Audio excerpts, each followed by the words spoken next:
오늘은 예레미야서입니다. 구약성경 1081페이지 예레미야서 20장 1절, 37장 13절 두 군데 본문을 제가 읽도록 하겠습니다. 예레미야 20장 1절부터 제가 읽겠습니다. 임멜의 아들 제사장 바스훌은 여호와의 성전의 총감독이라. 그가 예레미야의 이 일 예언함을 들은지라. 37장 13절 베냐민 문에 이른즉 하나냐의 손자요 셀레미야의 아들인 이리야라 이름하는 문지기의 우두머리가 선지자 예레미야를 붙잡아 이르되 네가 갈대아인에게 항복하려 하는도다. 아멘. 오늘은 예레미야서 20장부터 대략 37장 38장까지 본문으로 원수는 외나무다리에서 만난다가 제목인데, 부제목은 원수만 외나무다리에서 만나는 것은 아니다 입니다. 그런 제목을 가지고 11월 한 달 우리가 걱정과 불안을 넘어서라는 주제로 함께 합니다. 걱정과 불안이 없이 살면 좋겠는데 그럴 수는 없고, 지난 주일에는 너무 근심하지 말고 하나님의 뜻대로 하는 근심을 택하라, 염려하지 말라, 그렇게 했습니다. 살아가다 보면 여러분, 하나님이 우리를 실망시키시고 하나님이 우리를 좌절하게 하시는 데는 없습니다. 우리가 대부분 실족하고 넘어지는 것은 사람들 때문이고 또 영적으로는 원수 마귀 때문입니다. 그래서 오늘은 원수는 외나무다리에서 만난다라는 제목으로 우리가 이 대적하는 사람들, 또 우리 원수 마귀들로부터 말미암아 받는 공격으로 인한 걱정과 불안을 어떻게 넘어설 수 있을까를 한번 생각해보고, 여러분 믿음 위에 더욱 이러한 교훈을 잘 받아서 걱정과 불안을 홀홀 넘어서 행복하게 평안하게 잘 사시기를 기원하면서 오늘 예레미야서 말씀을 보는데, 예레미야는 요시야 왕 때부터 말씀을 받고 시드기야 왕이 마지막 왕인데, 예루살렘 멸망하고 애굽으로 잡혀갈 때까지 오랜 세월 동안 활동한 선지자인데, 예루살렘 멸망을 보았기 때문에 눈물을 많이 흘렸어요. 예레미야서에는 눈물이 많이 나와요. 그래서 눈물의 선지자라고 부릅니다. 또 고난을 많이 받았으니까 고난의 선지자. 그런데 기도를 무척 많이 해요. 그래서 기도의 선지자이고, 동시에 너희를 향한 나의 생각은 내가 아나니 미래를 향한 평안과 희망이라는 말씀이 있죠. 희망의 선지자이기도 합니다. 왜냐하면 다 사로잡혀 가겠지만은 70년 만에 다시 돌아오리라는 예언도 예레미야가 했기 때문에. 자, 이 예레미야 선지자의 별명만 봐도 우리 믿는 사람들이 어떻게 살아가야 하는지가 딱 나오죠. 눈물 많고 고난 많을 수 있지만 그러나 기도하고 우리 소망을 잃지 않고 살아가는 그러한 성도가 되시기를 축복합니다. 이 예레미야 이야기를 하자면 예레미야의 적들 이야기를 안 할 수가 없어요. 그래서 예레미야서 오늘 본문 20장 1절부터 하는데, 예레미야서 20장부터 29장까지가 제목을 예레미야와 그 적들이라고 붙이면 적절합니다. 예레미야를 대적하는 사람들이 계속 등장해요. 오늘 그 이야기를 살펴보고, 그게 왜 의미가 있냐면 37장 때문에 의미가 있어요. 아마 여러분 지금 펴놓으신 게 37장 13절일 텐데, 문을 나서서 예루살렘 문을 나서려고 하는데 예레미야를 막아서는 사람이 있습니다. 그가 오늘 앞에 20장에 읽은 이 사람들하고 어떤 관계가 있는가가 열쇠입니다. 20장 1절을 한번 보겠습니다. 임멜의 아들 제사장 바스훌은 여호와의 성전의 총감독이라. 그가 예레미야 이 일 예언함을 들은지라. 예레미야는 이스라엘 백성들의 범죄를 고발하고 회개할 것을 촉구하고, 그러나 이스라엘의 멸망과 예루살렘, 심지어 성전의 멸망을 예언했거든요. 듣기 싫은 거죠. 그래서 20장 1절에 누가 나타나느냐 하면 성전의 총감독 제사장 중에 제일 높은 사람이 예레미야를 대적하고 일어섭니다. 그가 예레미야를 때리고, 2절에 보면 그냥 몇 대 이렇게 툭툭 쳤겠습니까? 40에 하나 감한 매를 맞고, 아시죠? 태형을 당했을 가능성이 많습니다. 예레미야를 때리고 성전에 있는 베냐민 문이 어딘지 정확하게 나오진 않지만 예루살렘 바로 위에가 베냐민 땅이기 때문에 그 위쪽으로 난 문 아니겠는가. 그래서 베냐민 문 위층에 공간이 있는데 거기에 예레미야를 가두고 그냥 가둔 것이 아니라 춘향처럼 나무로 목에 고랑을 씌워서 예레미야를 가뒀습니다. 그러자 하나님께서 예레미야를 통해 이 바스훌이라고 하는 제사장에게 이후로 너를 바스훌이라고 하지 아니하고 마골 미사빕이라 하리라는 예언의 말씀을 줘요. 마골 미사빕은 여러분 성경 밑에 조그맣게 설명해 놨을 거예요. 사방으로 두려움. 너는 앞으로 살아가는 동안에 사방으로 두려움이 너를 에워쌀 것이다 라는 이름으로 바꾸어 부르리라 라고 예언하십니다. 그래서 바스훌이 말로가 좋지 않아요. 이게 예레미야를 대적하는 많은 사람들이 있는데, 물론 그 고향 사람들 아나도 사람들도 11장에 보면 예레미야를 죽이려고 했어요. 예루살렘 사람들도 예레미야서 18장에 보면 예레미야를 죽이려고 했어요. 근데 특정 인물들이 제사장 바스훌이 등장하죠. 예레미야를 핍박합니다. 대적합니다. 그뿐이 아닙니다. 두 번째로 유력한 인물은 선지자였습니다.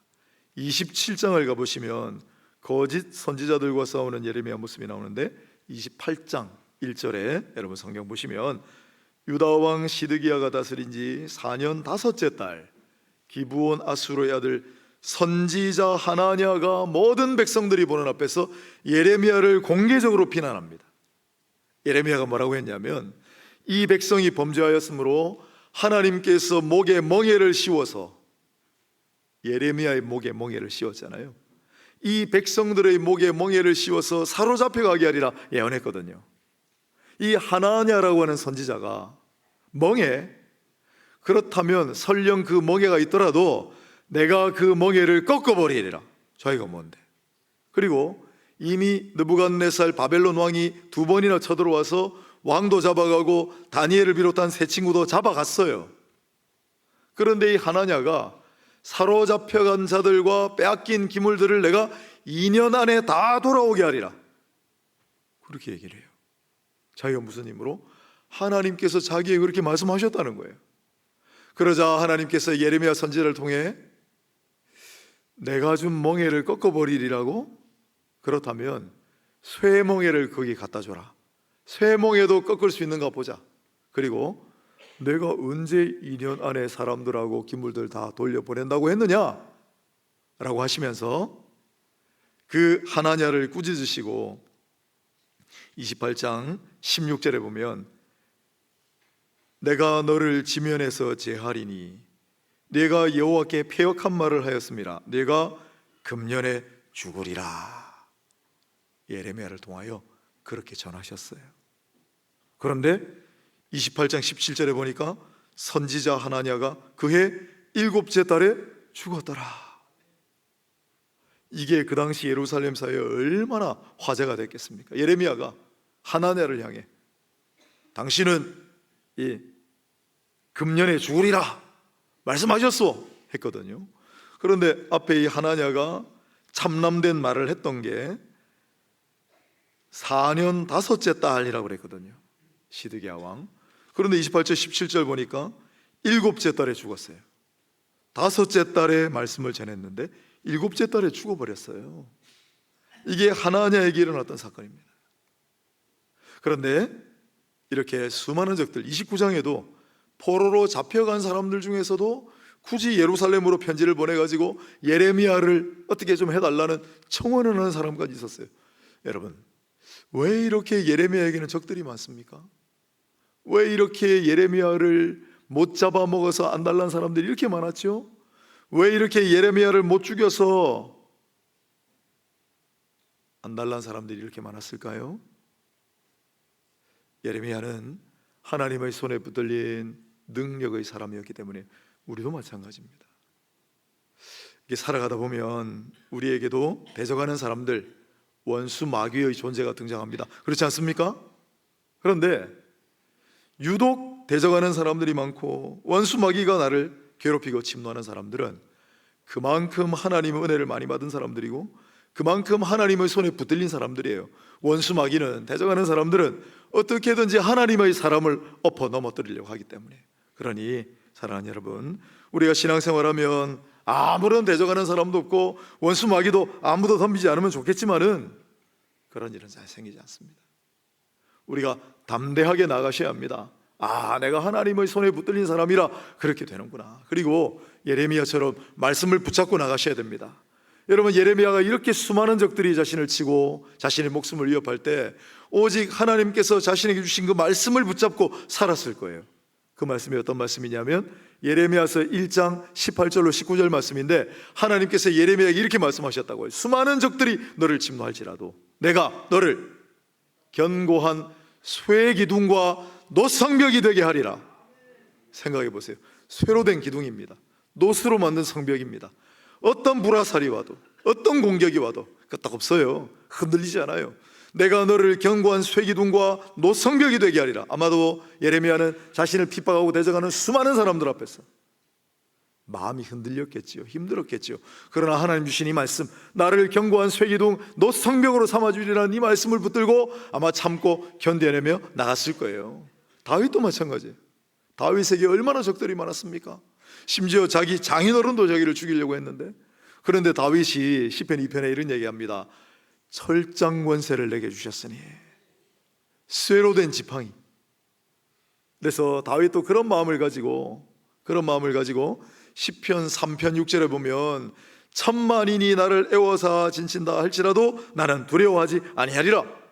시편 27편 3절에 보면 군대가 나를 대하여 진을 치고 전쟁이 나를 칠지라도 나는 태어나리로다. 왜요?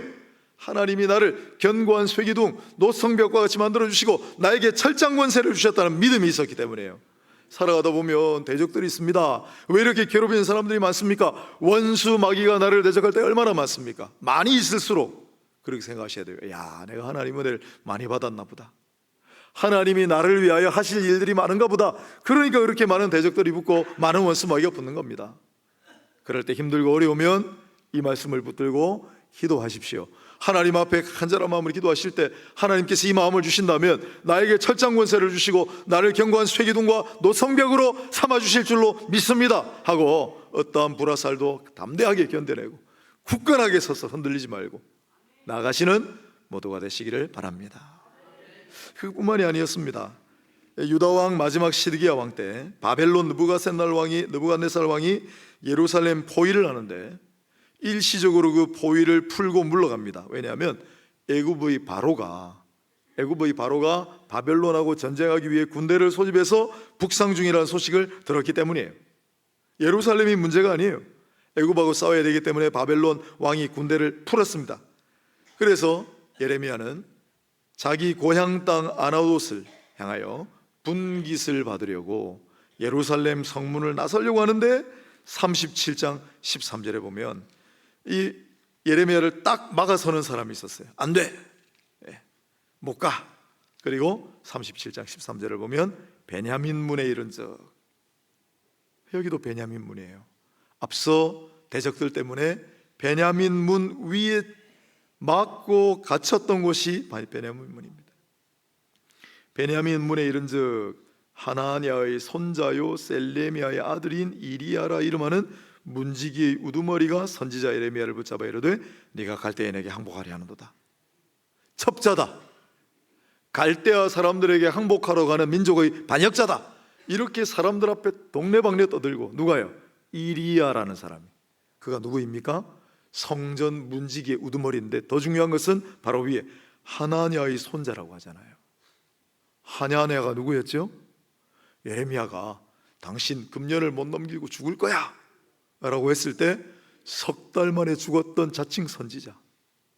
그러니 하나냐의 손자는 예레미야가 원수예요.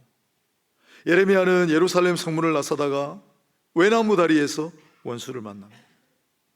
정확하게는 원수의 후손을 만난 거죠. 그리고 이 이리야가 막 이야기를 해가지고 사람들이, 고관들이 예레미야를 또 잡아서 15절에 때려서 또 맞았어요. 서기관 요나단의 집에 가두었으니 이는 그들이 이 집을 옥으로 삼았음이더라. 16절에 보면 예레미야가 뚜껑 씌운 웅덩이에 들어간 지 여러 날 만에 뚜껑 씌운 웅덩이에 가뒀습니다. 그때만 해도 아직 우리가 생각하는 감옥, 이런 체계가 잡히기 전이기 때문에. 여러분, 뚜껑 씌운 웅덩이 속에 여러 날 갇혔다고 생각해 보세요. 활동의 자유도 없고 배변은 어떻게 봤을까? 밥은 어떻게 먹었을까요? 햇빛이 비치질 않아요. 깜깜한 속에, 좁은 답답한 그 뚜껑 씌운 웅덩이 속에 갇혀있던 예레미야. 예레미야가 나중에 뭐라고 하느냐면, 차라리 나를 죽여주시오. 나를 다시 그 웅덩이 구덩이에 던질 것 같으면 차라리 그냥 여기서 나를 죽이시오 할 만큼 그렇게 고통스러웠다. 이 뚜껑 씌운 웅덩이에 예레미야를 가둡니다. 그러나 탄원해서 왕이 꺼내주죠. 일단 그래서 겨우 웅덩이에서 빠져나왔는데, 그런데 이번에는 38장을 보시면은, 성경책 가지신 분들 제가 읽어보겠습니다. 38장 1절에 mattan의 아들 스바디아와 바스후르의 아들 그다랴와 셀레미야의 아들 유갈과 말기야의 아들 바스후리. 자, 또 누가 기다리고 있습니까? 아까 처음 예레미야를 대적하여 일어섰던 제사장 바스후르의 아들, 그리고 아까 이야기했던 하나냐, 죽었던 선지자의 셀레미야가 아들이에요. 그의 후손 유갈, 하나냐의 후손과 또한 앞선 제사장 바스후르의 후손이 기다리고 있습니다. 예레미야는 또다시 외나무 다리에서 원수의 후손들을 만났습니다. 이들이 예레미야라면 이를 가는 사람인데 어떻게 했겠습니까? 당장 고발하고 때려서 6절에 보면 예레미야를 끌어다가 감옥들에 있는 왕의 아들, 예레미야라면 이를 가는 왕의 아들 말기야의 구덩이에 다시 던져놨습니다. 그 구덩이에는 물이 없고 진창뿐이므로 예레미야가 진창 속에 빠졌더라. 이번에는 진창이 가득한 구덩이에 빠졌습니다. 예레미야가 그토록 고통스러워했던 구덩이에 또 빠진 겁니다. 이처럼 예레미야는 참으로 많은 적들이 있었고, 그리고 성문을 빠져나가다가 외나무 다리에서 원수를 만납니다. 겨우 나왔는데 또 외나무 다리에서 원수를 만났습니다. 그래서 웅덩이에 빠지고 구덩이에 갇히는 신세가 되었습니다. 우리도 살아가다 보면 그런 일이 있습니다. 여러분 그렇지 않나요? 저 사람만은 꼭 피하고 싶다. 그런 사람은 딱 만납니다. 이것만은 좀 모면하고 싶다 하는 일은 어쩜 그렇게 나한테 탁 일어납니까? 우리 피하고 싶고 모면하고 싶은 일을 우리 인생길 가운데 정말 외나무 같은 다리에서, 외나무 같은 그런 상황에서 맞닥뜨릴 때가 많이 있습니다. 그럴 경우라도 이상하게 여기지 마시고 예레미야를 보세요. 다윗을 보세요. 이상히 여기지 말고 내가 하나님의 사람이기 때문에 그럴 수 있다 생각하시고 당황하지 말고 두려워하지 말고 잘 대처하시기를 바랍니다. 예레미야에게는 어떤 일이 일어났을까요? 이런 일이 우리에게도 일어나기를 바랍니다. 자, 38장 이어지는 본문인데, 이 구덩이에 갇힌 예레미야를 극적으로 구해주는 이가 등장합니다. 아무도, 고향 사람들도 예루살렘 사람들도 유대인들은 예레미야를 도우려고 나서지 않습니다. 자기에게 화가 돌아올까봐.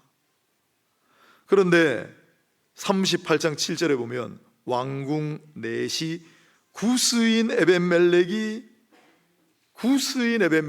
구스는 아프리카예요. 에벤멜렉은 왕의 종이란 뜻이고, 이스라엘 왕궁에서 일하고 있던 왕의 시종 에벤멜렉이라는 사람, 아프리카 사람이 예레미야를 위하여 왕 앞에 나와 목숨을 걸고 단언하여 그 집 보내 주십시오. 그래서 예레미야가 풀려나요. 아무도 도와주지 않는데 이방 사람 에벤멜렉, 구스 사람, 그가 바로 이 위기에 처한 외나무 다리에서 원수를 만난 예레미야를 구원해주는 하나님이 예비하시고 준비하시는 사람이었던 겁니다. 이상하지 않습니까, 여러분? 예수님이 골고다 언덕 십자가 나무를 지고 올라가실 때 아무도 안 도와줬습니다.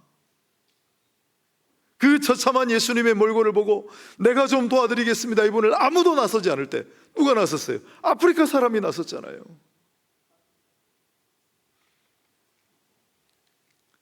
이와 같은 예가 예레미야에만 있지 않습니다. 하나님은 언제나 외나무 다리에 원수를 만나가 같은 상황에 놓인 하나님의 사람들을 반드시 준비하신 것으로 지키시고 건지실 때가 있습니다. 민수기 22장에 보면 발람과 나귀 이야기 있어요. 뇌물을 받고 하나님의 백성들을 저주해달라는 부탁을 받은 발람은 이스라엘 땅을 향해 출발하는데 나귀가 말을 안 들어요. 가면 안 돼. 나귀도 아는 걸 이 발람은 모르는 거예요. 근데 억지로 나귀를 막 채찍을 쳐서 가려고 하니까 가다가 포도원 사이의 좁은 길에 누군가 한 사람이 딱 가로막고 있는 그러한 장면이 나옵니다. 양쪽에는 담이고 좁은 길이고 애둘러 갈 길이 없어요. 그야말로 외나무 다리 같은 길에서 발람은 누군가를 만났습니다. 그 외나무 다리 같은 길을 막아선 이분은 누굽니까? 구약에 나타난 그리스도셨습니다. 또 있습니다.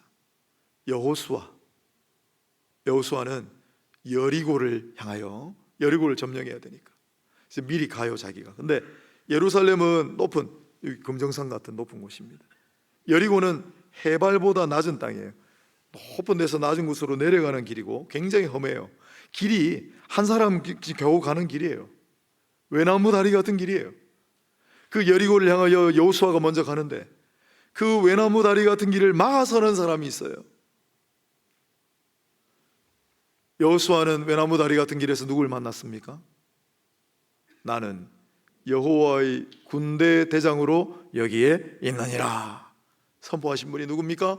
구약에 나타난 우리 주 예수 그리스도인 줄로 믿으시기를 바랍니다. 이 사실이 의미하는 바는 우리가 살아가면서 외나무 다리 가운데 우리를 막아서고 우리를 대적하는 원수들도 만나지만은 그러나 그 인생의 외나무 다리 가운데는 또 다른 존재가 반드시 계신다. 그가 누구입니까? 주님이십니다. 외나무 다리 같은 길에서 우리 인생길에서 원수를 만났습니까? 여러분 확신하셔도 좋습니다. 피할 길도 없고 애둘러 갈 길도 없는 그 막다른 상황에서 그러나 그곳에 우리 주님이 함께 계십니다. 주께서 함께 하십니다. 주께서 함께 하셔서 우리에게 위로를 주시고 능력을 주시고 견디게 하시고 넘어가게 하시고 극복하게 하시고 때로 이기게 하시는 줄로 믿으시기를 바랍니다. 예레미야는 적들이 많았습니다. 왜 적들이 많습니까? 그가 하나님의 사람이었기 때문에 하나님의 은혜를 누구보다도 많이 받은 사람이었고 하나님의 맡기신 사명을 누구보다도 감당해야 되는 사람이었기 때문에 나는 왜 이렇게 대적하는 사람이 많고 나는 왜 이렇게 원수마귀가 나를 괴롭히나 하는 분들이 있습니까? 예레미야와 같은 상황이라는 거예요. 두려워하지 말고 당황하지 말고 때로 가다 보면 외나무 다리 같은 곳에서 우리를 기다리는 원수들을 만날 때가 있습니다. 두려워하지 말고 당황하지 말고 반드시 그 외나무 다리 같은 길에 우리 주님이 함께 서 계신다. 잊지 마십시오. 눈에 보이지 않지만 그 막다른 골목 그 너머에 나를 지켜보시고 나를 향하여 두 발 벌리실 우리 주님을 바라보고 의지하며 주께서 하신 말씀 너를 견고한 쇠기둥 노성벽으로 만들어 주리라. 다윗에게 하신 말씀 너에게 철장 권세를 주리라. 두려워하지 말고 당황하지 말고 담대한 믿음을 가지고 말씀을 붙들고 무엇보다도 외나무 다리에서 길을 막고 선인은 원수만이 아니다. 우리 인생길에서 우리 주님께서 함께 하신다. 이 사실을 믿음으로 간직하고 우리 인생길 한참 더 가야 됩니다. 앞으로 많은 일들을 만날 겁니다. 그러나 이 믿음 가지고 담대하게 잘 견디며 나아가시기를 바랍니다. 기도하겠습니다. 하나님, 오늘 이 말씀을 우리가 마음에 새기고 우리 인생길 막다른 골목에 우리가 다다라도 외나무 다리 같은 곳에서 원수를 만나도 주께서 함께 하신다. 그곳을 지키시는 주님이 계신다. 이 사실을 믿음으로 확신하고 살아가는 모든 인생 되게 하옵소서. 예수님의 이름으로 기도하옵나이다. 아멘.